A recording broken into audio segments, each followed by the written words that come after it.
நாங்கள் தமிழ்நாட்டிலே வைகை நதியிலே கரையிலே வந்து ஒரு அகழாய்வை செய்கிறோம் என்று மத்திய தொல்லியல் துறை வருகிறது. 2015ஆம் ஆண்டும் 16வது ஆண்டும் அவர் அகழாய்வு செய்கிறார்கள்.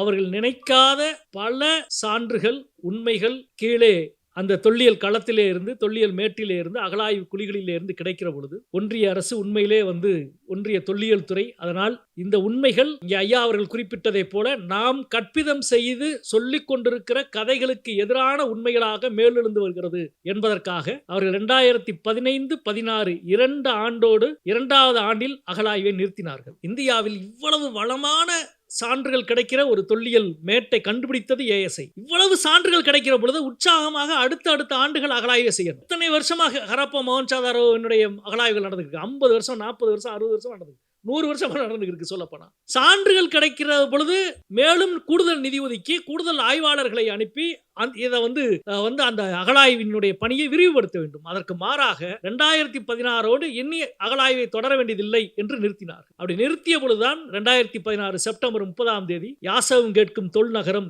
என்ற கட்டுரையை நான் எழுதினேன். அதை தொடர்ந்து பல அரசியல் கட்சிகளும் அறிக்கை வெளியிட்டு போராட்டங்கள் நடத்தி நாடாளுமன்றத்தில் எல்லாம் நாடாளுமன்ற உறுப்பினர்கள் பேச ஆரம்பித்த பிறகு ஒன்றிய அரசுக்கு ஒரு நெருக்கடி உருவாகி அடுத்த ஆண்டு பிப்ரவரி மாதம் 3வது வருஷத்துக்கு நாங்க அனுமதி கொடுக்கிறோம் என்று அனுமதி கொடுத்தார்கள். பிப்ரவரி மாதம் அனுமதியை கொடுத்துவிட்டு மார்ச் மாதம் அந்த அகழாய்வு பிரிவின் தலைவராக இருந்த அமர்நாத் ராமகிருஷ்ணனை இங்கே இருந்து அசாமுக்கு கவுஹாத்திக்கு பணியிட மாற்றம் செய்தார்கள்.